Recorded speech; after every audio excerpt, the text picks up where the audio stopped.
Hello, sports fans. Welcome to Super Sports Central. Today we have Week 14 in college football predictions. So it's championship week, and instead of predicting only the top 25 games, we're going to be predicting all of the 10 conference championship games. So starting off with Friday's games in the Conference USA Championship, we have North Texas against UTSA.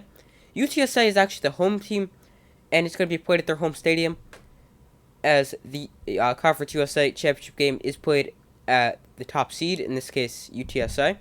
So UTSA has dominated the conference lately. They went 8-0 this season in conference play, and last season they went 7-1 in conference play, making them 15-1 in the past two seasons.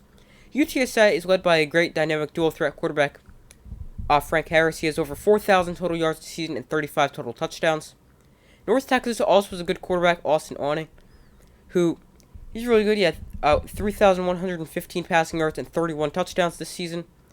So these two teams have already played in a shootout where it was a high-scoring, fun, entertaining game. I think this will be a similar type of game, but I think the exact same thing will happen. UTSA will get the win, winning the Conference USA Championship and beating North Texas by a score of 42-31. Up next, we have the Pac-12 Championship game, and that is USC against Utah. So, unlike the Conference USA, the Pac-12 holds their championship games at Allegiant Stadium in Las Vegas, so it's at a neutral site. The Pac-12 is definitely rooting for USC, so they could finally get a team into the college football playoff, because for USC, if they win, they're in. And they did lose to Utah earlier this season, but Utah had the advantage of being home, and they won on a 2-point conversion in a shootout. So, I think USC has gotten better. Caleb Williams has played like a Heisman winner, and the defense still isn't good, but it's played better. And so I think USC is greatly improved. And Utah, they're a good team, but they're not quite as good. They're not an amazing team. And I think this is going to be a shootout. And if it's a shootout, USC's got the better offense. And now I might trust their defense to come up with a big stop. And maybe if it comes down to a 2-point conversion, maybe they can get a stop in a 2-point conversion. But I'll take USC getting revenge on Utah in the Pac-12 championship game. I'll take USC getting the win here in a shootout, because I think the offense is better, and the defense still isn't great, but I think it could maybe make a big stop or two, but I'll take USC because their offense is a shootout, 42-34. Moving to Saturday's games, we have the MAC Championship, which is Toledo against Ohio, and this game also at a neutral field in Detroit. So Toledo has been up and down all season. They're only in the championship game because of a tiebreaker over Eastern Michigan. Toledo has the best defense in the MAC, but now they face a good Ohio offense, the best in the MAC, averaging 34 points a game. But Ohio will be without their starting quarterback, Curtis Rourke, as he tore his ACL. Now, I think Ohio is the better team, but now I don't know if they're going to be able to get the win without Rourke. So anything can happen, but I'll take Toledo getting the win here at 31-24. Up next, we have the Big 12 Championship game, and that is TCU against Kansas State. So this game also played at a neutral site. AT&T Stadium in Dallas is the location. So TCU have been great all season. They're 12-0, one of 3 undefeated FBS teams. And Kansas State is a team that already lost to TCU, but Kansas State lost their starting quarterback, Adrian Martinez, to injury in that game. And Martinez is still out, but backup Will Howard has been really good for Kansas State, 13 touchdowns to only 2 interceptions so far this season. Kansas State wants to run the football. They average over 200 rushing yards a game. And TCU is okay at stopping the run. I think this game is going to be a shootout. Both teams average over 30 points a game. And now I think Kansas State could get the win because they have the better defense and have gotten a lot more comfortable playing under Will Howard after he's been the starter for the past few weeks because Martinez has been out with injury.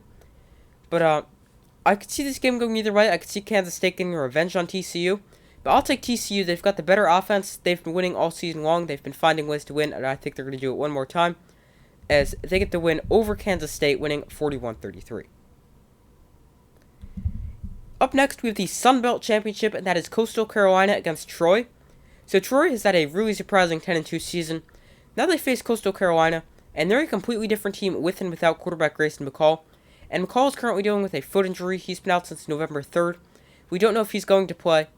And without Grayson McCall, Coastal Carolina has just barely snuck past Southern Miss, and then they've gotten destroyed by James Madison. I could see this game going either way. If McCall plays, I'll take Coastal Carolina at 30-28. Without him, I'll take Troy 28-24. And by the way, Troy does host this game. So even if Grayson McCall plays and he's not 100%, I could still definitely take Troy. But if Grayson McCall plays, I'll take Coastal Carolina. Up next, we have the SEC Championship game, and that is Georgia against LSU. So LSU is coming off a bad loss to Texas A&M, which destroyed their college football playoff hopes. And now, I don't see how this game is really that close. I think Georgia's the much better team. Jaden Daniels could make some plays for LSU, but LSU's facing an elite Georgia defense, the best scoring defense in the country. And I think Georgia dominates this game, winning easily, and it's not even going to be close. Georgia wins this game easily 45-10. Up next, we have the AAC Conference Championship game, or the American Conference Championship game, and that is UCF against Tulane. So this game is in Tulane. We saw the exact same game a few weeks ago where UCF ran wild, rushing for over 330 yards to get the win, where they were led by quarterback John Rice Plumlee, who had over 150 rushing yards. Now, he's dealing with a hamstring injury, so that is greatly going to impact his rushing ability. For Tulane, they've been great ever since they lost to UCF. They destroyed SMU and beat a good Cincinnati team. They've been able to run the football, rushing for 531 rushing yards in 2 games since the loss. Now, I think this will be a great game. I think this will come down to who can run the football better. And I think it's going to be Tulane, as UCF will not have that mobile quarterback in John Rice Plumlee. Or if he does, he's not going to be the dynamic rushing threat he usually is. But I'll take Tulane, clinching their spot in the New Year's Six bowl game in the Cotton Bowl, as they will defeat UCF, winning by a score of 27-24. Up next, we have the Mountain West Conference Championship, and that is Fresno State against Boise State.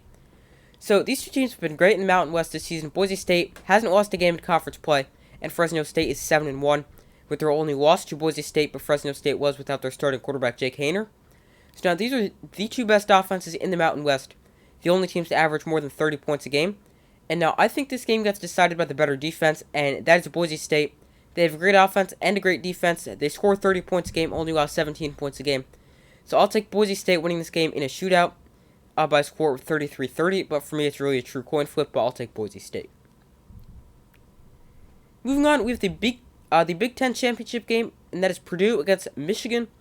So Michigan is coming off a huge win over Ohio State last week, where they dominated on the road, and now they will not have Blake Corum for this game, who's going to be out for the rest of the season with a knee injury, but they were able to run the football at will last week against Ohio State. Donovan Edwards ran for over 200 yards, and they face a Purdue team which is okay at stopping the run, not amazing. I think Michigan should run wild, having one of the best rushing attacks in the country. Their defense will play a great game like usual, and Michigan wins this game easily 34-7. And finally, the ACC Conference Championship. We have Clemson against North Carolina. So both these teams are coming off losses. Clemson is coming off a loss to South Carolina, where their 40-game home winning streak snapped. And North Carolina lost to rival NC State, and they lost to Georgia Tech the week before. So both teams coming in off losses. Clemson has a good front seven, which should keep Drake May under constant pressure, but he is a mobile quarterback and can easily escape the rush. And for me, this game depends on how well DJ Uiagalelei, the Clemson quarterback, is going to play, because he's coming off an awful game where he completed only 8 of 29 pass attempts. But I'll take Clemson getting the win here, bouncing back, winning 37-34. But I can easily see this game going either way. So those are my Week 14 college football predictions, also my Conference Championship Week predictions. But I thank you guys for watching. Make sure to like, subscribe, and comment. I do my best to post as often as possible. Turn on notifications so you don't miss any of their upcoming videos. Make sure to check out the community tab of my channel, where you guys can vote on who you think will win some of this week's big Conference Championship games. So thank you guys for watching. Make sure to like, subscribe, and comment. I do my best to post as often as possible. Turn on notifications so you don't miss any of their upcoming videos. So thank you for watching. Make sure to like, subscribe, and comment. I do my best to post as often as possible, and I will see you in the next video.